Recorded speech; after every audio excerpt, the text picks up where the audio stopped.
bienvenue dans le podcast Ohana Triathlon. Je suis Hermano et je serai votre hôte sur ce podcast. À mes côtés, Olivier De Scuter, le fondateur de la marque Ohana. Tous les jours, en 5 minutes, on vous explique comment lancer une marque de textile de sport et comment performer dans le triathlon. Ce podcast est sponsorisé par Ohana, spécialiste du textile de triathlon, natation, vélo, course à pied. Pour en savoir plus sur la marque, direction ohana.boutique. À tout de suite pour votre première commande.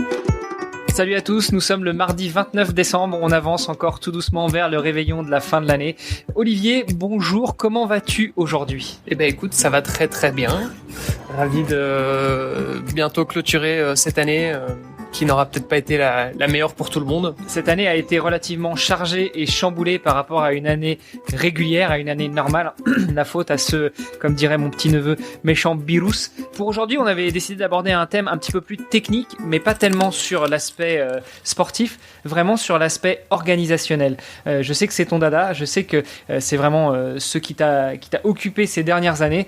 Donc on va peut-être pouvoir aborder ce sujet de manière transversale entre l'organisation personnelle, professionnelle et sportive, avec évidemment la finalité de pouvoir réaliser ses objectifs. Alors, dans un premier temps, quelles sont les premières étapes à observer lorsque l'on veut se lancer un objectif sportif ? Premier aspect dont j'aimerais parler, c'est le consensus familial.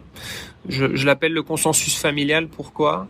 Parce que finalement, comme tout être humain, on vit en société et il va falloir gérer sa vie sociale avec sa vie sportive et sa carrière professionnelle, bien évidemment. J'aime bien démarrer là parce que c'est souvent la première préoccupation de beaucoup de personnes. Et c'est pas toujours facile à gérer. Parce que il faut réussir à trouver du temps ou à dégager du temps pour ces différentes activités. Tu parles de consensus familial, c'est peut-être plutôt un consensus social au sens large, ou vraiment aujourd'hui on se concentre sur la partie familiale ? Tu as tout à fait raison de le mentionner. On pourrait l'appeler aussi le consensus social. Combien de fois j'ai entendu dans mon entourage un tel qui performe cette année sur le triathlon ou qui vient d'obtenir sa qualif pour Hawaï est super content au niveau sportif, par contre au niveau personnel, le couple a volé en éclats. Donc comment est-ce que l'on peut faire justement pour éviter que son couple vole en éclats, pour éviter de perdre tous ses amis et voire de perdre son boulot parce que finalement on passe 90% de son temps à s'entraîner ? La première étape, c'est de définir quel est son rêve, son but ultime, et en fonction de ça, on va diviser en différents objectifs, donc à court, moyen, long terme. Et donc ça, déjà, c'est la première chose à faire, c'est de partager ça avec son entourage et donc de se mettre d'accord là-dessus. C'est-à-dire que ces objectifs, on va les définir ensemble avec notre entourage. Et en fonction des objectifs qui ont été décidés ensemble, on va mettre en place toute une série de règles. Et donc, pareil, ces règles, c'est vraiment une discussion qui doit avoir lieu. On est un pacte entre nous sur le fait que je vais avoir besoin d'autant d'heures d'entraînement sur ma semaine. Mais j'ai aussi des contraintes évidemment familiales ou sociales.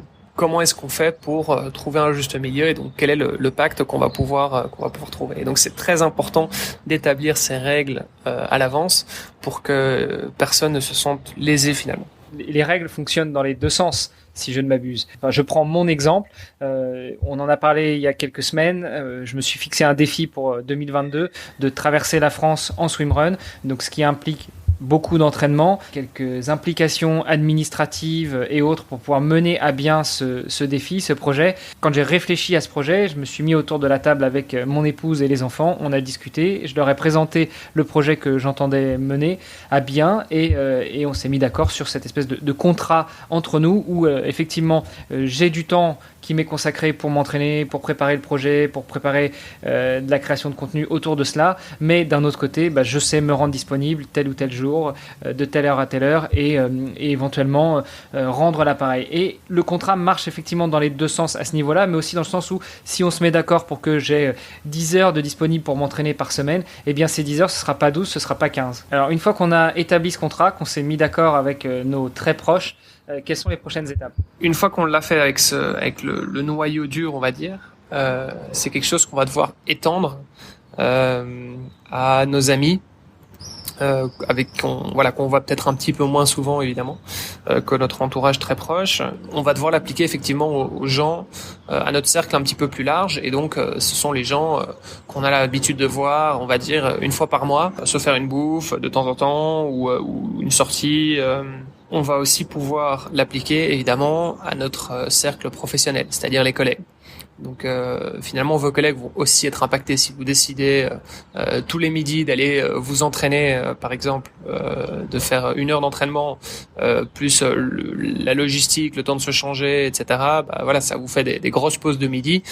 Il faut que vos collègues, votre boss ou vos clients, enfin peu importe avec qui vous travaillez, soient aussi conscients de ça et l'acceptent. Inversement, ça veut peut-être dire arriver un petit peu plus tôt le matin ou travailler un petit peu plus tard le soir. Donc voilà, ça va dépendre un petit peu en fonction du cas de chacun. À ce niveau-là, je pense qu'il faut faire preuve de transparence, parce que ça a le sens comme on l'a dit, mais il faut aussi faire preuve de beaucoup de pédagogie et donc d'expliquer que finalement le fait de les voir, ces personnes-là, ou de passer peut-être un petit peu moins de temps avec certaines personnes, c'est pas forcément que vous ne voulez pas les voir eux, donc vous leur dites pas non à eux, c'est juste que vous dites oui à quelque chose d'autre qui du coup va devenir prioritaire pour vous, parce que voilà, c'est votre rêve, c'est votre objectif, c'est quelque chose qui est très important pour vous, et donc voilà, vous allez leur demander aussi leur soutien dans cette aventure. Peut-être pour conclure sur ce point-là, de rappeler aussi aux gens avec qui on passe cette espèce de contrat implicite pour une durée de temps déterminée. Ça ne devrait pas normalement durer toute une vie, et donc il y a un moment où on devrait réussir à trouver à nouveau un équilibre dans le niveau de vie, et pas mettre le maximum de ses efforts sur cet objectif. Oui, exactement. C'est vrai que la plupart des triathlètes ne sont pas professionnels, donc c'est-à-dire qu'ils ont un autre boulot à côté, et donc ils doivent justement gérer au mieux leur temps, et c'est vrai que la plupart des triathlètes, encore une fois, vont avoir des gros objectifs de temps en temps, donc ça, certaines saisons, mais pour la plupart d'entre eux, ça reste quelque chose de relativement ponctuel.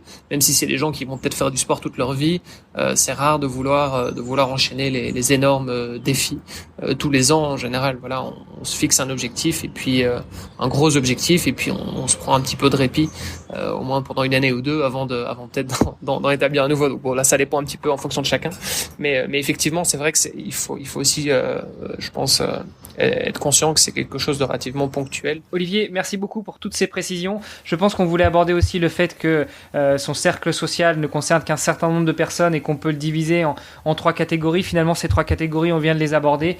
Peut-être pour conclure, moi j'ai envie de dire que ces bonnes pratiques, ces bonnes idées que tu nous as données, elles ne s'appliquent pas que dans la gestion d'un objectif sportif, elles vont pouvoir s'appliquer à la vie en général. Complètement, et c'est vrai que moi je viens d'un background justement dans la gestion du temps, mais plutôt au niveau professionnel.